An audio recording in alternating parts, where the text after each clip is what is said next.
때론 살면서 가까이 또 우리 주위에 있는 사람들, 가족이나 이런 사람들 통해서 사랑도 받지만 때로는 상처도 받을 때가 있습니다. 특히 내 편이라고 생각했던 사람이 남편이 되어서 더 힘들게 할 때, 그때 그 상처는요 더 깊이 파이고 더 오래 갈 때가 참 많습니다. 1800년대 후반, 제가 참 개인적으로 좋아하는 화가입니다. 네덜란드 화가 빈센트 반 고흐를 여러분 아실 겁니다. 2017년에 제가 종교개혁 500주년 유럽 방문 중에 제가 네덜란드에 가서 고흐 박물관을 일부러 갔었어요. 그래서 제가 고흐를 참 좋아하기 때문에 가서 사진을 제가 찍어 왔는데 한번 보십시오. 고흐의 자화상입니다. 보통 자기 자신을 그리면 멋지게 또 그렇게 그릴 텐데 고흐는요 굉장히 우울하게 그렸어요. 저 뒷모습이 제 아내 뒤통수입니다. 이쪽에 오른쪽에 있는 분. 그래서 제가 참 고흐가 참 슬픈 인생을 살았구나, 아픈 인생을 살았구나 하는 생각이 났습니다. 그는요 평생에 그림 딱 한 점 팔았습니다. 이런 화가로서 먹고 사는 길은 그림 팔아서 사는 거예요. 그런데 한 점만 팔았던 비운의 화가였습니다. 그리고 37살에 그는 죽었어요. 짧은 인생 그렇게 죽었습니다. 많은 사람들이 그를 미치광이라 그러고 성격 파탄자라고 그렇게 취급했고, 심지어 가정에서도 목사인 아버지도 고흐를 아주 냉대했고, 그리고 교회도 그를 버렸습니다. 아무도 그의 그림을 이해하지 못했습니다. 그런데 그 당시에는 한 점밖에 팔리지 않았던 그림이 지금은요 고흐의 그림 지금도 팔리지 않습니다. 왜냐하면 걸작품이기 때문에 엄청나게 많은 사람들이 고흐의 그림을 찾지만 팔리지가 않습니다. 얼마밖에 없기 때문에. 지금은 많은 사람들이 고흐의 그림을 이해하기 시작했습니다. 왜 그렇게 아팠는지, 왜 그렇게 괴로워했는지. 여러분 이 그림을 아실 겁니다. 고흐의 대표작입니다. 그 다음 그림요. 이 그림은 The Starry Night이라는 그림입니다. 저는 1970년대, 80년대 팝송을 참 좋아했습니다. 그 당시에 유명했던 팝송들을 웬만하면 다 외웠던 그런 사람이었습니다. 그 당시 1970년대에 던 맥클린이라는 사람이 이 고흐의 그림을 모티브로 해서 노래를 지었습니다. 혹시 아시나요? 한 불러드릴까요? 2부, 3부 때는 다 1부, 2부 때는 다들 고개 끄덕끄덕 불러도 괜찮겠습니까? 한 불러드리겠습니다. Starry, starry night, paint your palette blue and gray, look out on a summer's day. 여기까지만. 그리고 중간에 Now I understand what you try to say to me and how you suffer for your sanity. 이렇게 노래가 계속 진행됩니다. 이 가사는요, 당신을 그렇게 힘들게 하고 당신이 영혼이 그렇게 괴로워했다는 것, 그렇게 얼마나 아팠다는 것, 그것을 Now I understand, 이제는 이해할 수 있습니다. What you try to say to me, 당신이 무엇을 저 그림을 통하여서, 당신의 삶을 통하여서 얘기하고 싶었던지, 이런 내용입니다. 여러분 고흐는요 그 당시에 교리만 있고 삶이 없는 위선적인 교회를 향하여 비판했습니다. 어떻게 교회가 이럴 수가 있는가? 사랑 얘기하고 위로 얘기하는데 아무도 사랑하지 않고 아무도 위로해 주지 않는 그런 교회, 이것이 바로 교회인가? 특히 자기 아버지가 목사입니다. 목사인 아버지가 이중적인 그런 삶을 살아가는 모습을 보면서 너무너무 많은 상처를 그런 받았습니다. 그 내면의 고통과 아픔 아무도 알아주지 못했고 위로하는 사람 아무도 없었습니다. 가족도 교회도 마찬가지입니다. 그런데 그의 내면에 하나님 사랑에 대한 갈급함이 있었습니다. 그런 기독교 화가는 아니었지만 그의 그림 많은 부분이 하나님 사랑에 대한 갈급함, 하나님의 위로에 대한 그 갈급함, 그것으로 가득 차 있습니다. 그래서 오늘날 많은 사람들이 그렇게 얘기합니다. Now I understand what you try to say to me. 여러분 우리 주위에 아파하는 분들이 너무나 많습니다. 여전히 삶의 여러 가지 무게 때문에 또 가정적인 문제 때문에 또 삶의 어떤 경제적인 문제 때문에 참 많은 아픔을 가진 사람들이 많습니다. 교회가 그들을 외면한다면 여러분 교회의 사명을 망각하는 것입니다. 교회는요 2가지 사명을 이루는 곳입니다. 하나님 사랑, 이웃 사랑입니다. 당시에 사도 바울이 그 당시에 고린도 교회를 향하여 첫 번째 편지를 보내고요. 그것이 우리한테는 고린도전서로 알려져 있습니다. 그리고 두 번째 편지를 보냈는데 그것이 잊어버린 것 같아요. 그리고 그 다음 보낸 편지가 바로 고린도 후서, 우리가 지금 알고 있는 고린도 후서입니다. 사도 바울은 고린도 교회에 있는 성도들의 아픔과 상처, 또 그들이 신앙적인 문제 때문에, 또 경제적인 문제 때문에 로마의 압제 가운데 있었지 않습니까? 그리고 그 고린도 지역이 항구 지역이기 때문에 신앙생활하기가 쉽지 않았습니다. 음란한 지역이었습니다. 그곳에서 믿음을 가지고 신앙하는 그 성도들을 위로하고 격려하고 또 하나님의 사랑을 나누기 위해서 이 고린도 후서를 시작합니다. 2절에 보니까 그가 이렇게 기록을 합니다. 같이 시작. 다시 합니다. 고린도후서 2장 4절입니다. 시작. 내가 마음에 큰 눌림과 걱정이 있어 많은 눈물로 너에게 썼노니. 성도들의 그 마음을 공감하면서 눈물로 이 편지를 썼다라고 얘기를 합니다. 그러면서 고린도후서 오늘 읽었던 말씀, 본문 말씀 1장 4절에서 10절까지 말씀, 7절까지 말씀만 쫙 봐도 위로라는 단어가 10번 나옵니다. 그래서 하나님께서 하나님의 위로로 사도 바울은 성도들을 위로합니다. 오늘 많은 사람, 또 저와 여러분도 마찬가지입니다. 오늘 아침에 예배에 참석한 여러분들 어떤 마음의 아픔을 가지고 왔습니까? 어떤 상처를 가지고 왔습니까? 남편도 이해하지 못하고 아내도 이해하지 못하고 누구도 이해하지 못하는 그런 내면의 상처를 가지고 오신 분들이 있습니까? 오늘 말씀을 통하여서 하나님의 위로를 받는 여러분 되시길 바랍니다. 우리를 위로할 자는 하나님밖에 없습니다. 오늘 2가지 포인트입니다. 우리가 하나님의 위로를 받고 위로하는 자로서 쓰자는 것입니다. 첫 번째, 하나님은요 위로자이십니다. 자, 1장 4절 말씀 한번 읽겠습니다. 시작. 우리의 모든 환난 중에서 우리를 위로하사 우리로 하여금 하나님께 받은 위로로서 모든 환난 중에 있는 자들을 능히 위로하게 하시는 이시로다. 누가요? 하나님이십니다. 하나님은 우리를 위로하시는 분이십니다. 그래서 사도 바울은 이 고린도후서를 시작하면서 힘들고 어려운 여건 가운데 있는, 그리고 복음을 지키기 위해서 몸부림치는 그 당시에 고린도 교회 성도들을 향하여 위로의 말씀으로 시작합니다.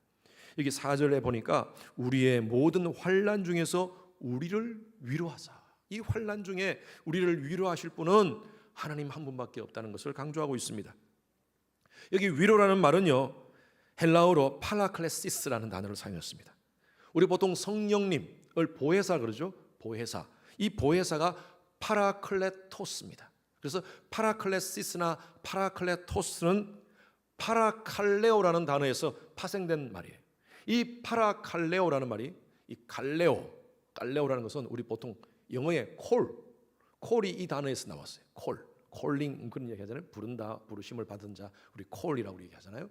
그래서 이 갈레오는 콜이라는 의미고 파라라는 것은 옆에라는 뜻입니다. 전치사입니다. 파라 갈레오, 이것은 옆에서 부르시면서 위로하시는 분, 바로 하나님이 위로하시는 분이라는 것입니다. comfort라는 거예요. 저는 개인적으로 하나님을 얘기하는, 하나님의 이름을 얘기하는 뭐 여호와 샬롬, 여호와 라파, 여호와 니시 이런 단어가 많이 있지 않습니까? 그 중에 참 개인적으로 좋아하는 하나님의 이름이 바로 여호와 삼마입니다. 삼마. 씨름할 때 싸빠가 아니라 여호와 삼마. 이것은 에스겔서 48장에 나오는 단어인데, 여기에 보면 힘들고 어려울 때 우리의 고난의 중심에 계시는 하나님. 여러분 그 하나님 믿으십니까? 여러분 고난에 아무도 없는 것 같이 보이지만 내 주위에 아무도 없는 것 같아요? 아니에요. 하나님의 은혜를 알고 하나님의 존재를 인정하고 믿음으로 살아가는 사람들은요 하나님 여러분 고난 중심에 함께 하게 계시는 줄로 믿습니다. 그 하나님을 여러분 인정하시기를 바랍니다. 그래서 사도 바울은 그 당시에 신실한 성도들을 위로하기 위해서 이렇게 편지를 씁니다. 시작합니다. 위로라는 단어로 시작하지만 사실은요 말씀을 쭉 우리가 전체적으로 문맥을 보면 사도 바울이 위로가 필요했어요. 그가 사도로서 복음을 전거하고 이곳저곳 다닌다고 그렇게 얘기하지만 사역을 하면서 힘 빠지게 하는 일이 얼마나 많은지 몰라요. 그런 외부의 많은 고난을 당했습니다. 사도 바울이 고백 가운데 나와 있는 얘기지만 옥에도 갇히기도 하고 매도 수없이 맞고 여러 번 죽을 뻔한 그런 경험도 하고 3번 파선하였다 그러고 그리고 일주야를 먹지도 못하고 굶주린 가운데 있었다라고 표현하고 있습니다. 그리고 개인적인 질병도 있지 않습니까? 그 질병 때문에 자기는 3번 하나님께 간구했다라고 표현하고 있습니다. 그 질병은 뭔지 모릅니다. 안질인지 뭐 간질인지 우리는 알 수가 없지만 성경에 자세히 기록되지 않았지만 그것 때문에 하나님께 3번 기도했다 그랬어요. 여러분 3번이라는 것은 유대적인 사고로는요 많이 엄청나게라는 의미입니다. 그렇게 하나님께 기도했다라고 그랬어요. 그런데 이거는요 자기가 예상했던 거였고요. 복음을 전하면서 이런 문제들은 예상했던 거였고요. 감당할 수 있었던 것이었습니다. 더 큰 어려움이 뭔지 아세요? 내부적인 문제입니다. 외부적인 것이 아니라 내부적인 공격자들 때문에. 첫 번째 서신을 보내면서 고린도 교회가 정말 그 말씀을 받고 우리가 대표적으로 고린도전서 13장 말씀 우리가 많이 알지 않습니까? 그 말씀을 받고 성도들이 그렇지 우리가 이런 문제가 있었구나 우리가 변화해야겠구나 하면서 사랑의 모습으로 우리가 다시 한 번 더 교회가 사랑으로 변해자라고 결단한 사람들이 있었는가 하면 사도 바울이 누군데? 아니 우리가 왜 그를 사도로 인정해야 돼? 아니 그를 우리가 영적인 지도자로 왜 우리가 인정해야 돼? 하면서 사도 바울을 비난하고 사도 바울을 비판하는 사람이 있었어요. 심지어 사도 바울이 복음을 전한 그 복음마저도 받아들이지 않는 사람들이 있었어요. 요즘은 그런 분들이 없지만요. 저도 복음을 말하고 설교를 할 때 과거에 제가 교회를 처음 시작하고 한 2, 3년 이렇게 지났을 때 그때 교인들이 몰려오기 시작했는데 그때 그런 분들이 있었어요.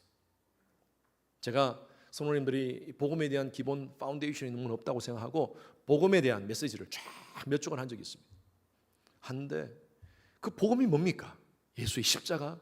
우리가 예수의 십자가 앞에서 우리의 죄를 회개하고 그리고 그 십자가 앞에 우리의 모든 것을 주님 앞에 회개하고 그리고 변화를 경험하고 그리고 주님 앞에서 새로운 헌신의 삶을 살아야 된다는 그런 말씀을 메시지를 계속 해나가는데 어느 날 밤에 전화가 옵니다. 목사님 직접 전화 안 오고 꼭 구역장을 통해서 전화 와요. 목사님 아무개 분이 교회를 떠나겠다고 합니다. 왜요? 목사님 자꾸 죄 회개하라고 하는데 아니 내가 무슨 죄를 지어서 자꾸 목사한테 저런 얘기를 들었냐 된다고. 십자가 얘기하는데 성경에 십자가밖에 없냐고. 그렇게 얘기를 하시면서 그분 다음 주에 목사님 한 번 더 설교 듣고 그 똑같은 얘기하면 교회 떠나겠다고 하시죠. 제가 그때 40대 초반입니다. 너무 힘이 빠지는 거예요. 그래서 제가 그분 마음에 그분을 위해서 설교를 내가 준비하기 위해서 말씀을 묵상하는데 이건 뭐 설교에서 십자가, 예수, 죄 빼고 나면 설교할 게 없더라고요. 그래가지고 내 마음 가운데 하나님이 담대함을 주셨어요. 한 번 더 해라. 그래서 한 번 더 했는데 아니나 다를까 저를 엄청나게 비난하고 교회를 떠난 분이 계셨습니다. 근데 저는요 그래요. 너무 가슴이 아팠어요. 왜 말씀을 못 받을까? 여러분 지금 제가 얼굴을 쫙 보니까 전부 다 저를 잘 쳐다보고 있어요. 목사가 되고 나서 하나님 주신 은사가 뭐냐면요. 제가 이렇게 여러분들의 얼굴을 보면요. 이 사람이 말씀을 받고 있는지 딴 생각하고 있는지 주무시는지 여러분 눈 감고도 말씀 잘 받는 분이 계십니다. 여러분 제가 그렇게 다 오해하는 거 아닙니다. 눈 감고 계신다고. 간혹 또 한국 갔다 오셔서 지금 시사 때문에 힘든 분들 제가 다 이해합니다. 그런데 그게 아니라 말씀을 안 받는 분이 계세요. 이건 영적으로 파악됩니다. 제가 이쪽에서 스캔을 한번 쫙 한 번 더 해볼까요? 말씀을 안 받을 때 너무너무 제가 힘들어요. 어떤 분은 말씀을 탁 던지면요 휙 하면서 아멘 아멘 그렇습니다. 찔렸습니다. 우리 성도님들 가운데서도 요즘도 찔리는 분이 계십니다. 근데 나가시면서 목사님 찔렸어요. 변화받겠습니다. 오늘 아침에도 2부 예배 때 나가시면서 목사님 찔렸어요. 변화받겠습니다 하시는 분이 있어요. 그러면 힘이 돼요.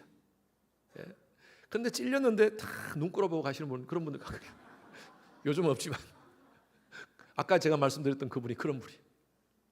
하나님 말씀은요, 운동력이 있어 좌우의 날선 어느 금보다도 예리하여 우리의 영과 혼과 우리의 골수를 찔러 쪼개기까지 하신다 그랬어요. 하나님 말씀을 받았는데 아무 감동이 없어요? 아무 찔림이 없어요? 그럼 제가 설교 잘못한 거예요. 저는요, 제 설교가 그냥 일상적인 강의가 되지 않기를 바랍니다. 이 말씀을 통해서 복음을 만나고 예수를 만나고 내 죄성을 주님 앞에서 깨닫고 주님 앞에 회개하는 그런 역사가 일어나기를 주님 이름으로 축원합니다. 오늘은 위로에 대한 말씀이기 때문에 오늘 메시지를 통해서 하나님의 위로를 경험하는 시간 되기를 주님 이름으로 축원합니다. 여러분, 그래요. 사도 바울이 제 마음을 이해합니다. 그렇게 말씀을 선포해도 사람들이 변하지 않아요. 얼마나 힘이 빠졌겠습니까? 사도 바울은 이렇게 표현합니다. 고린도후서 1장 8절 말씀, 시작. 힘에 겹도록 심한 고난을 당하여 살 소망까지 끊어지고. 살 소망까지 끊어질 정도예요. 아니, 사도 바울같이 이렇게 위대한 사도가 어떻게 이런 믿음 없는 얘기를 합니까? 다른 말로 뭡니까 이거? 죽겠다는 거 아닙니까? 아니, 사도 바울이 왜 이렇게 표현을 합니까? 우리는 보통 성경을 보면요, 야, 믿음의 영웅들 아브라함, 이삭, 야곱 대단한 사람같이 보입니다. 모세 대단한 사람같이 보여요. 아, 그들은 어떤 문제가 당하더라도 다 극복할 수 있는 그런, 우리 보통 요즘 젊은 사람들이 얘기하는 아이언맨 같은 사람, 우리 옛날 표현으로 하면 슈퍼맨 같은, 아니 그 마징가 Z 같은 사람, 철인 28호 같은, 그건 잘 여러분 잘 모르실 거예요. 그런 모든 무적의 사람으로 우리가 생각할 수 있습니다. 그런데 그렇지 않아요. 이스라엘 백성들 수십만 명을 이끌어가면서 모세는요, 하나님 앞에서 힘들 때가 너무 많았어요. 하나님의 역사를 경험하고 기적을 경험할 때는 백성들이 하나님 살아계신다, 할렐루야, 모세 너무나 당신 너무 멋집니다, 너무 우리 좋은 리더입니다 라고 이렇게 얘기를 했는데도 어려움이 당하고 힘들 상황이 딱 생기면요, 하나님을 대적합니다. 하나님 살아계시다면 이럴 수 있는 건가? 그리고 모세를 향하여 손가락질합니다. 그래서 돌 들고 모세를 죽이려 합니다. 그럴 때 모세가 어떻게 했습니까? 하나님 앞에 엎드려요. 민수기 11장에 보면 모세가 하나님께 엎드려서 뭐라고 표현하느냐면요, 하나님 죽여주시옵소서. 여러분, 얼마나 힘들면 죽여달라고 표현합니까? 이게 믿음의 표현이에요. 성경은 그대로 다 기록되어 있어요. 죽여달라고. 열왕기상에 보면 엘리야가 바알과 바세라 선지자를 대상으로 850대 1 영적 전쟁에서 이깁니다. 젖은 나무 위에 하나님의 불이 임하여서 엄청난 역사를 경험했습니다. 그런데 그러고 나서 바로 왕비 이세벨이 엘리야를 죽인다는 소식을 듣고 도망갑니다. 광야로 도망갑니다. 쉬지 않고 달립니다. 그리고 지쳐가지고 로뎀 나무라는 그 나무 밑에서 엎드려서 하나님께 엎드려서 부르짖는데 뭐라고 표현하냐니까, 내 생명을 거두어 주시옵소서. 아니, 그렇게 영적으로 파워풀한 사람이, 얼마 전까지만 해도 바알과 이스벨 그 선지자, 아세라 선지자 850명과 전투에서, 영적 전투에서 이겼던 사람이 그렇게 연약한 마음을 보일 수 있어요? 여러분, 영적 전쟁에는요 천하무적이 없습니다. 이렇게 무기력한 상태를 심리학에서 어떻게 표현하냐면요, 번아웃 정운이라고 표현합니다. 영적 소진 상태예요. 저와 여러분도 마찬가지, 예수 믿고 하나님 안에서 변화된 삶을 산다 하고 표대를 향하여 전진하는 그런 믿음을 가졌다고 얘기하고, 제가 여러분들에게 늘 외치죠. 우리 삼보 외칩시다. 삼보, 기뻐, 바빠, 이뻐 외치고 그렇게 산다고 하지만 어떤 문제가 탁 발생했을 때 불안해하고 초조해하고 떨리고, 여러분 그건 누구나 다 하는 거예요. 그리고 모든 것 다 포기하고 싶고 그만두고 싶고 교회 사역이고 뭐고 다 안 하고 싶은 마음 있을 수 있습니다. 모세도 그랬고 엘리야도 그랬잖아요. 인생을 열심히 사는데, 정말 열심히 일하고 우리 아이들 교육을 위해서 열심히 뛰어다니는데 계속 문제가 생겨요. 여러분, 이럴 때 우리가 번아웃을 경험합니다. 현실을 피하고 도망간다고 해서 해결됩니까? 되지 않습니다.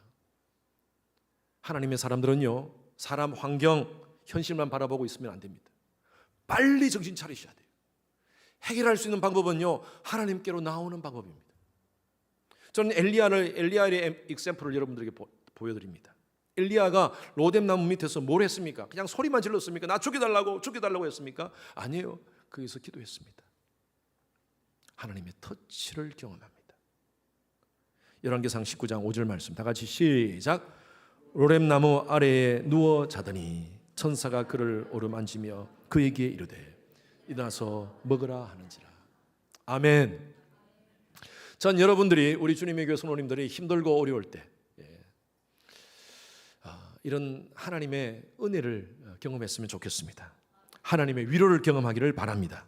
살면서 경험하는 불안, 걱정, 두려움, 공포, 쓰나미처럼 우리한테 몰려올 때 여러분, 우리가 해야 될 일은요, 하나님께로 달려가야 돼요. 그 방법밖에 없어요. 인생의 문제의 키는요, 예수님께 있습니다.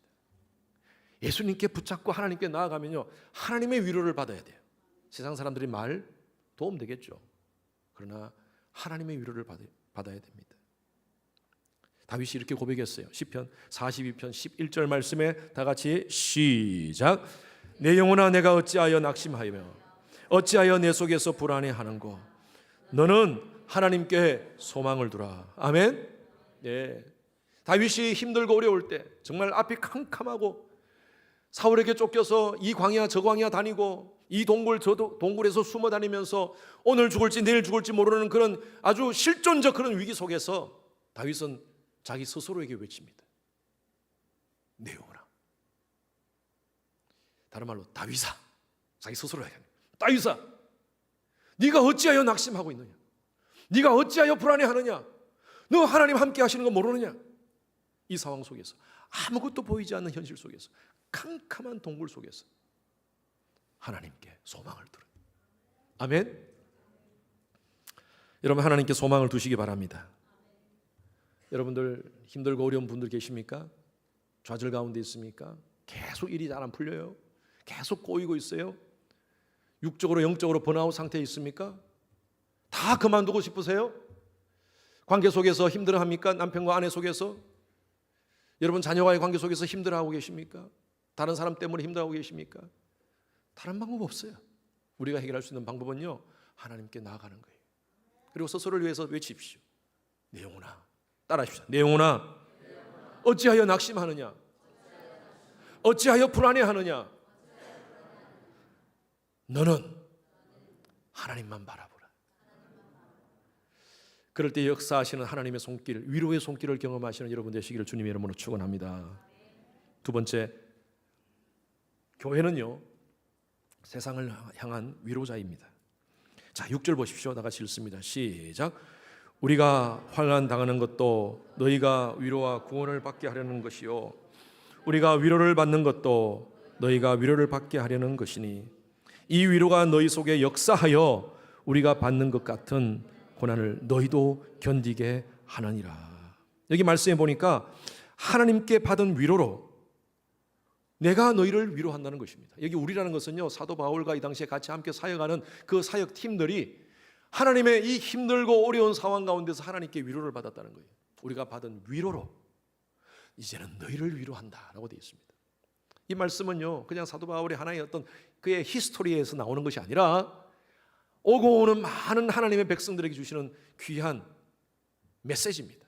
저와 여러분들에게 주시는 메시지예요. 우리는 위로받은 하나님의 은혜로 우리가 세상을 위로하는 그런 공동체가 되어야 될 줄로 믿습니다. 저희 교회 미션 스테이트먼트 여러분 아시죠? 예배의 감격으로 변화받아 열방을 섬기는 주님의 교회입니다. 한번 다시 볼까요? 시작.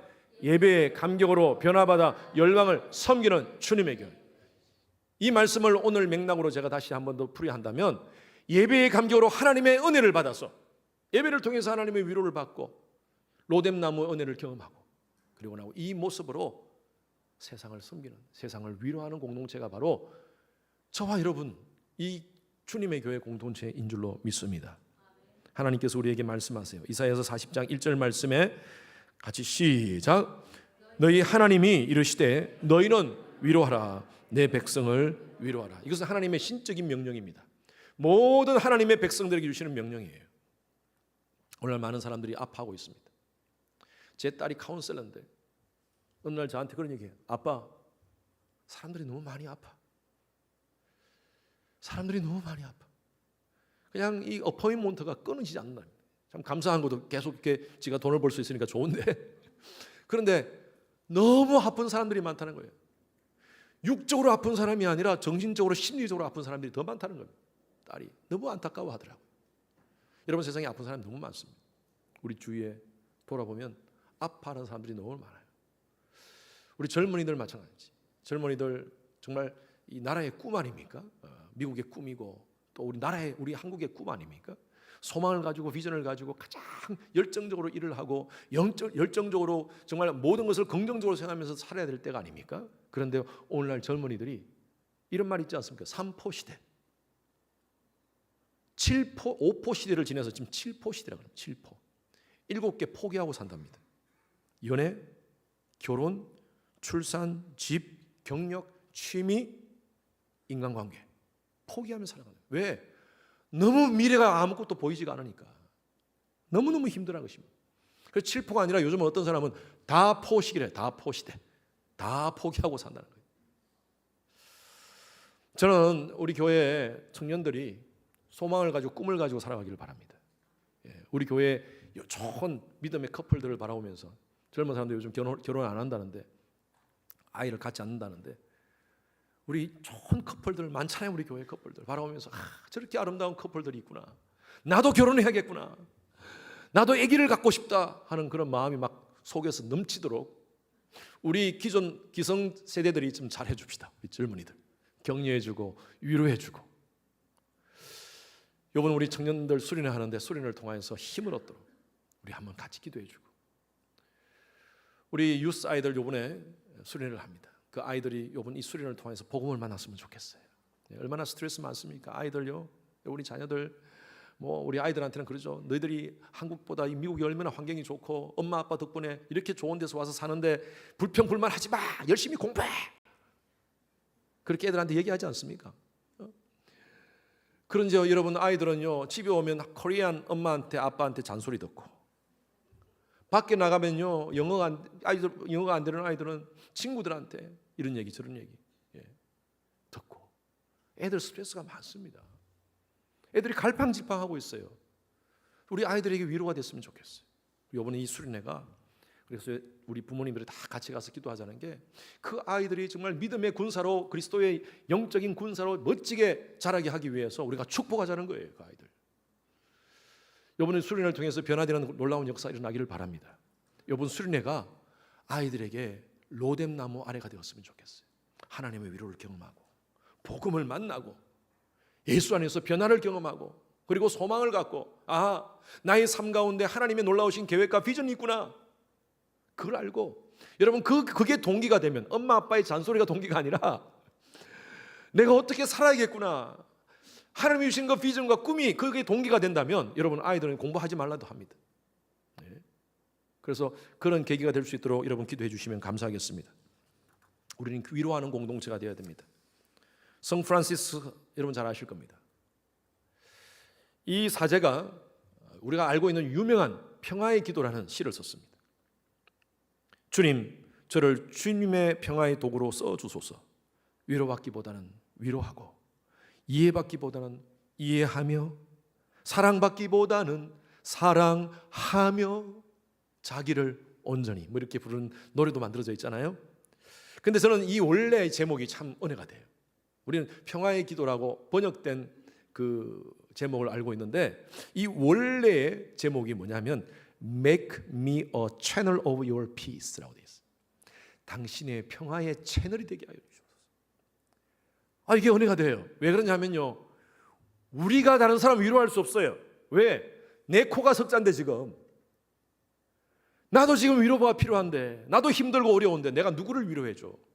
여러분, 우리는 이 위로할 수 있는 재고가 전혀 없습니다. 우리의 이 탱크에, 위로 탱크에 지금 다 소진됐어요. 없어요, 아무것도.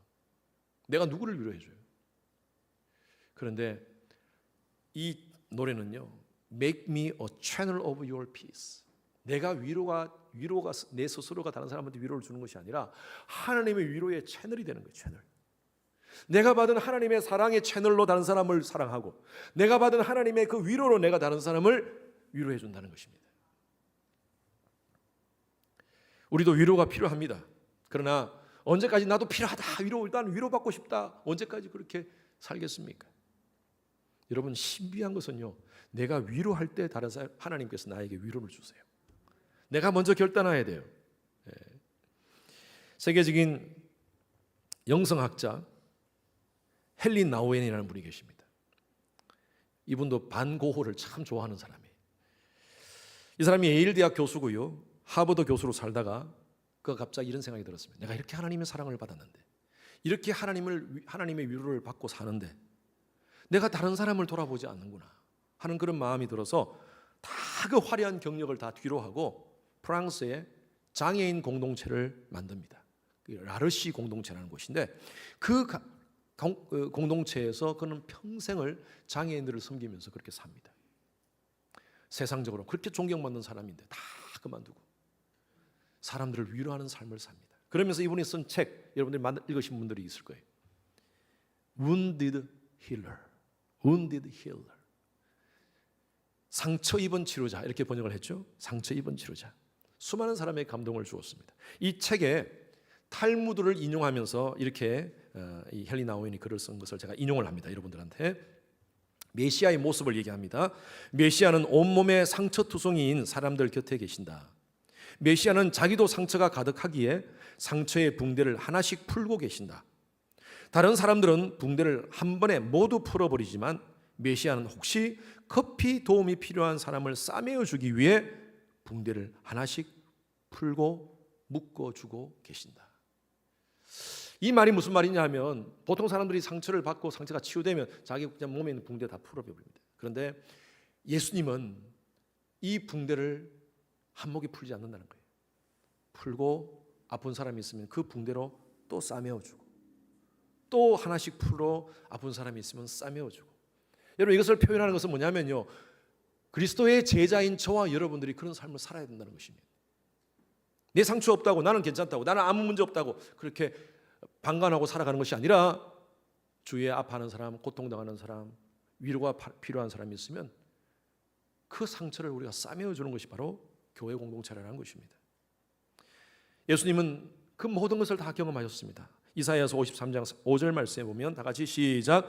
그가 찔림은 우리의 허물 때문이요 그가 상함은 우리의 죄악 때문이라. 그가 징계를 받음으로 우리는 평안을 누리고 그가 채찍에 맞음으로 우리는 나음을 받았도다. 아멘. 예수님께서 다 고난을 경험하셨기 때문에 우리를 체휼해 주시는 줄로 믿습니다. 여러분, 체휼한다는 말은요, 그 고난을 경험하지 않은 사람은 절대 체휼할 수 없어요. 이 체휼이라는 단어는 compassion이에요. compassion. 그 사람의 고통을, 이 패션이라는 것이 고통 아닙니까? 우리 열정이라는 표현도 있고 뭐 공감이라는 있지만, 이 패션이라는 단어 자체는요, 고통이라는 단어입니다. Passion of the Christ. 예수님의 고통이라는 것이죠. 그리고 come이라는 것은 together입니다. together. 그 사람의 아픔을 같이 함께 공감해 주는 게 compassion이에요. 그런데 절대요, 내가 그것을 경험하지 않고서는 공감 못해요. 우리 보통 암 환자들, 힘들어하는 분들, 그분들이 가장 좋은 카운셀러가 뭐 전문 카운셀러, 뭐 라이센스드 카운셀러, 그게 아니라 그 암의 고통에서 같이 경험했던 사람이 그 사람한테 가장 좋은 카운셀러가 될 수 있어요. 왜? 그 아픔을 아니까.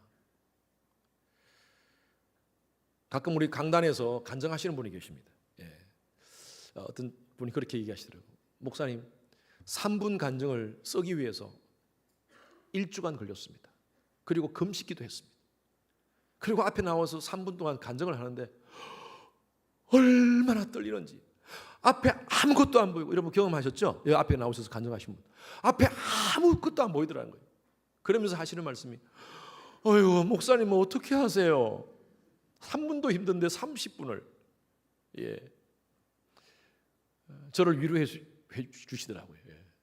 공감 한번 경험하지 않고서는 여러분 모릅니다. 이렇게 하는 게 얼마나 힘든 건지. 저희 아버님이 10년 동안 중풍을 앓으셨습니다. 저는요, 제가 대학 3학년 전까지 아버님이 중풍을 앓으시는 그때 첫 번째 중풍을 앓으실 그 전까지는 가정에 어려움을 당하는 분들을 제가 이해를 못했습니다. 예. 경제적인 어려움, 무슨 뭐 삶의 어려움을 당했다 그러면 그런 친구들 보면요, 아니 도대체 뭐 예수 믿고 사는데 왜 저렇게 어렵게 사나? 제가 그런 마음을 가졌어요. 그때는. 예.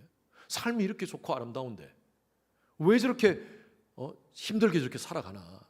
그런 친구들 보면요, 그렇게 제가 마음으로 판단을 했어요. 그런데 제가 딱 그 일을 당해 보니까요, 정말 그 몸이 아픈 사람들의 마음이 이해가 되고요. 그리고 몸이 아픈 사람들을 그 가정에 있는 가정 패밀리를 가지고 있는 그 가정이 이해가 되는 거예요. 지금도 제가 차를 타고 가다가 파크에서 이렇게 사람이 어떻게 몸이 아프신 분이 이렇게 몸을 쩔뚝거리면서 지나가면요, 제가 짧게라도 기도합니다. 당신의 마음이 이해돼. 얼마나 저분이 힘드실까? 그리고 저분 가정은 얼마나 힘들까 하는 그런 마음으로 공감하면서 제가 짧게나마 기도를 하게 됩니다. 그래요. 여러분, 내가 뭐 처지가 되어서 내가 다른 사람을 위로하는 게 아니에요. 신앙은요, 패러독스입니다. 역설입니다. 역설. 보통 사람은요, 내가 소유하고 내가 풍성해야지 다른 사람을 도울 수 있다고 생각해요. 절대 못 돕습니다. 내가 좀 권력을 가지고 힘을 가져야지 다른 사람을 보호할 수 있다고 생각합니다. 글쎄요. 그런데 신앙은 그렇지 않아요. 환자가 병을 고칩니다. 죄인이 의인을 용서합니다. 가난한 사람이 부유한 사람을 돕습니다. 이게 무슨 말이냐? 여러분, 저와 여러분들은 재벌 아니잖아요. 그런데 우리는 다른 사람 돕습니다. 부족하지만.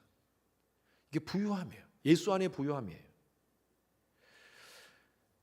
여러분, 저와 여러분들은요, 이 땅 가운데 살면서 그 사람의 마음을 공감하면서 상처 입은 치유자로, 상처 입은 위로자로 살기를 하나님께서 우리를 그렇게 살도록 불러주신 줄로 믿습니다. 여러분 당한 실패 때문에, 고난 때문에, 질병 때문에 낙심 가운데 있습니까? 믿음의 사람에게는요, 실패도 그곳에 하나님의 섭리가 있는 줄로 믿습니다. 실패를 통해서 하나님께서 더 큰 것을 깨닫게 하세요. 저는 저희 아버님의 그 고난을 통하여서, 저는요, 지금 목회자를 살면서 힘들고 어려운 분들, 또 육신의 질병을 가진 분들, 특별히 그분들을 향하여 컴패션을 갖습니다. 그리고 기도할 때 그냥 옛날 기도하고 달라요. 같은 마음으로 기도가 돼요. 하나님이 다 이유가 있어요. 우리의 고난은 다 이유가 있습니다. 가난한 자를 위로하기 위해서 때로는 나의 가난이 때로는 유익이 될 때가 있습니다. 사업에 실패한 사람에게 나의 실패가 도움이 될 때가 있습니다. 병든 사람에게, 육체적으로 나약함 가진 그런 사람에게 오히려 나의 병듦이, 나의 나약함이 도움이 될 때가 있습니다. 하나님은 상처 입은 치유자로 우리의 삶을 살기를 원하십니다. 여러분, 상처 입은 치유자로서 우리 주위를 위해 사람들을 돌아보면서 위로합시다. 아직도 내 상처, 내 마음의 아픔, 이것에 함몰되어 나만 돌아보지 말고요, 우리 주위의 사람들 돌아봅시다.